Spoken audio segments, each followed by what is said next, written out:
ఈ 9 రోజులు నవరాత్రులాగా అయిపోయినాయి నాకు. ఆ బిడ్డ దొరుకుద్దా లేదా తల్లిని ఒకటే వేడుకున్నా. ఆ ఇంట్లో పెంచిన ఆడబిడ్డ ఎటు వెళ్ళిపోయిందో తెలియదు.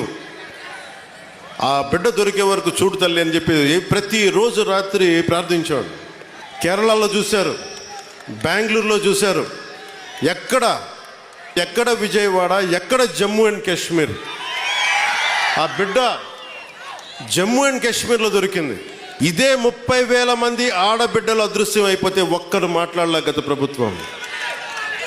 మీరు ఎందుకు చెప్తున్నానంటే, మీరు పిఠాపురం పెద్దలు, యువత, సమస్త ప్రజానీకం, తల్లులు, ఆడపడుచులు ఒక్క వ్యక్తి వెంట మీరు నడిస్తే, కూటమినే గెలిపిస్తే, మీరిచ్చిన బలం 9 నెలలు దొరకక, బిడ్డ దొరకక, ఆచూకీకి దొరకక, కడుపు ఉండలు జుట్టుకుపోయి పడుతున్న ఒక